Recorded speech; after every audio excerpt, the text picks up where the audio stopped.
Welcome to the Women's National League Wrap for Series 12. I'm joined with Seana and Alanna this week. We're going to get into all of the weekend's action, and I'm going to start off with one of the biggest wins of the weekend, Bows. They beat Peamount 2-1 at Daily Event. The stream unfortunately wasn't working, but in terms of the game, the two halves, they're very different, where Peamount in the first half kind of really controlled the game, and then Bows came out in the second half and absolutely just went for it, and they got the 2-1 win. Alanna, how impressed were you with the Bows performance? Yeah, it was, well, I'm only going off reports here now, as we say, but a brilliant result for Bows, and kind of a stunning one at that. I think it took a few people by surprise. Maybe not themselves even. I saw your post-match interview and they were saying they were going into it with a bit of confidence, having came out with the draw the time before. But yeah, Rebecca Cooke getting the brace, and you can't but be impressed by all accounts, I think. Herself linking up with Brona Kane and Lisa Murphy, who also got into the team of the week. And then I think Abby Brophy has been really good for them this season. Bit of a firework there in the back, providing to Taylor, who we were raving about last week. So yeah, to come from behind too, I think it was a great result for Bulls, and they'll take a lot of confidence from that now to go and play at Lone this weekend.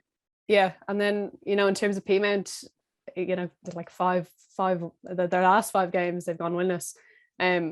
Do you think they'll be able to bounce back? Is this just like a situation for them where it's one of them kind of slumps, and do you think they'll be able to get some results now for the next 2 weeks? Yeah, I think it's a bit of back and forth, to be honest. Like, I think, there's been a lot of back and forth on Twitter, whether it's a management problem. I'm not necessarily sure that is the case, but it's kind of good these conversations are being had if we are talking about equal treatment and equal perception as well. So, I think it's a funny one, because even I was looking at these 5 games last year, and they scored 13. And then in these last 5 games they've had this year, they've scored 5. So maybe that tells you all you need to know in that regard. Like, they're just not really scoring as much. Now, in saying that, they still have Anya Gorman and Stephanie Roach both in the top goal scoring list. But maybe that's a bit from earlier on in the season. So yeah, I think it is a slump. But maybe it's more so that other teams are beginning to kind of catch up to them a wee bit. And that can only be good for the league. We're always talking about the competitive nature ever increasing. So it'd be brilliant if that was the case for the league. But in saying that, I'm sure everyone doubting them, and even this year now, will only spur them on to maybe get a performance in the next few weeks. So if that was the case, it'd be brilliant, because someone needs to give Shells a challenge there at the top. Yeah, 100% agree.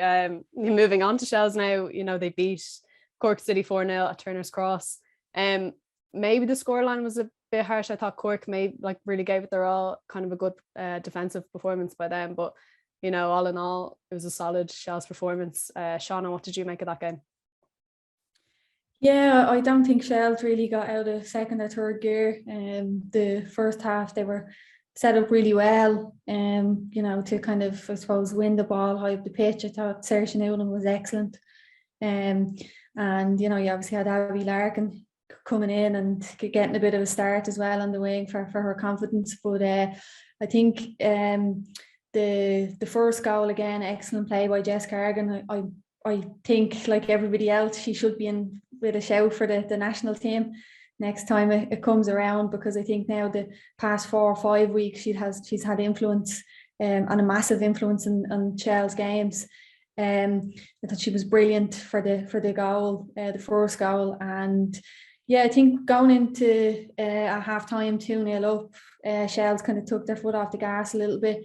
It seemed like Cork started to find space in and around the centre of the pitch, but there's obviously talk as well about what kind of metrics should a keeper be evaluated on. And I think Cork started to get a bit of a hold on the game. They started to play a bit more direct and use the pace of their forwards. And there was that kind of excellent save by Amanda Budden. So, although she mightn't have, 10s or 20s of saves a game, the one that she does pull off kind of keeps their momentum going and keeps the team in the game. And they obviously had the few young players as well in there to really concrete a good win. Yeah, and it is fantastic to see those kind of younger players get their game. Abby Larkin, she got her first of the season, and Leah O'Leary as well. She got her first goal for the senior team right at the very end. So how exciting is it going to be kind of to watch, not only in Shells, but to watch those kind of young players come through? Yeah, we were only talking about this. the joys of being a Shells fan is the yearly devastation to see what players leave in the transfer window to England. But you know, over the years we've obviously had Leanne Kernan go and Jessie step in, and then you know the imminent departure of Jessie opens the door now for the younger players, and what we've seen from both Abby and Leah is very exciting. Everyone at the club is really, you know, looking forward to them too getting more game time. You know, when you're in Tolka, you can hear the shouts that they get when they come onto the pitch, and they've the full support of the club. And I think even the players, like, you can just see that they're surrounded by older players that are providing them with a lot of guidance and are just really, really, you know, wanting them to do well. So yeah, it's really exciting. But I think for Shells as well, like, you know, I've seen what's coming through in 19s and 17s, and yeah, the future is bright. So although it would be devastating, I think, when the likes of Leah and Abby no doubt go on to England, and there'll be other players to step up when that time comes as well. Yeah, completely agreed that the two of them, especially, I was really impressed over the weekend, and you know, great to see Abby getting her tally off, because hopefully she has a good rest of the season now. You know, Treaty United, they managed to get their first point of the season. Nothing to split themselves and Sligo, Alanna. I think, you know, both teams had great opportunities. Do you think maybe Treaty will look at that game as kind of 2 points lost for them, or do you think maybe the draw was a fair result? Yeah, I think having hit the bar twice in the first half, I'd say they'll feel aggrieved having not got the 3 points, but in saying that, relieved all the same to get the first point on the board, because it's been a long time to come for them.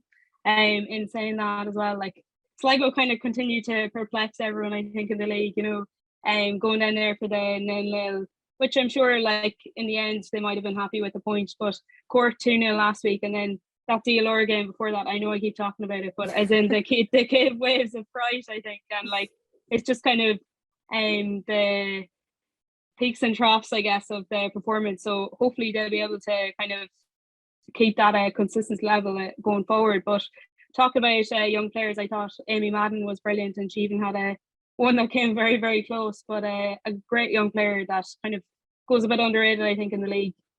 So yeah, she was firing on all cylinders there alongside the usual 3D cohort, and yeah, I'd say they're delighted to be off the mark. Yeah, I thought Madden had a fantastic game as well. I think she's only like 15 or 16 or something like that. It's mad. Like, Wexford now, they took on Athlone at Ferrycarrig Park. You know, second against third was always going to be one of those tense games, and it certainly didn't disappoint. Wexford got the 2-1 win against Athlone. Seana, what did Wexford kind of do right in that game, do you think? Played Adele Kennedy.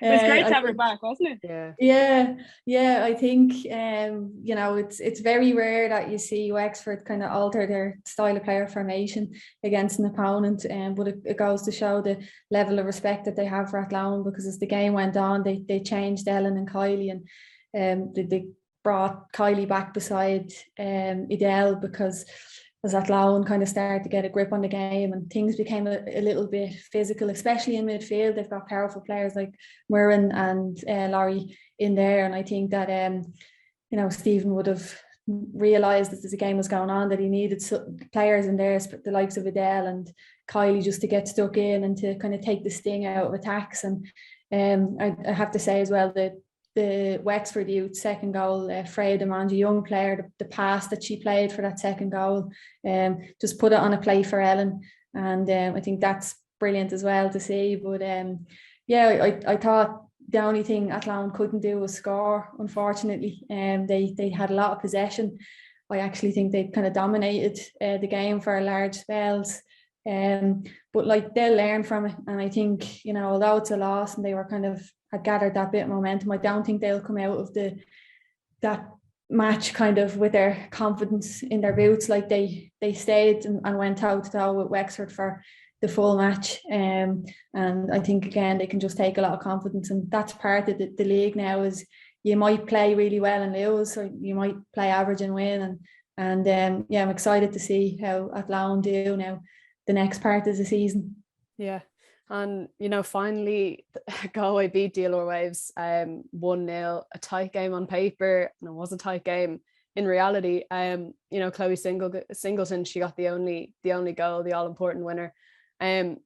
in the second half, especially Alanna, I think Galway came out and they really went for it. And you know, it's a really important win for them, especially now next week they're going to Talca Park to face the champions.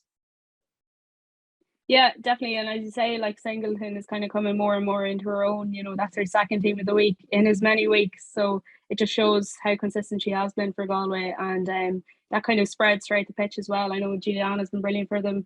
And even though they've lost some players through injury or that kind of thing, like, you know, they've had others that have stepped up. Abigail Ronayne as well, her 4th clean sheet of the season for them in that clash. I think that's as testament to how much they kind of held off the Allure as anything. But yeah, again, a few talking points, I guess, really, but a swing result in the middle third of the table. And as you say, hopefully it'll pay dividends for them now heading into the next round. Yeah. Or maybe not so hopefully. And, you know, Shells, like, they're really kind of running away with the top position, I suppose. And it's great to see that those kind of spaces, 2nd, 3rd, 4th, 5th, are getting really competitive in terms of points. And I think, you know, that can only be a good thing for the league. Well, thanks for joining me once again, girls, and I'll speak to you both very soon.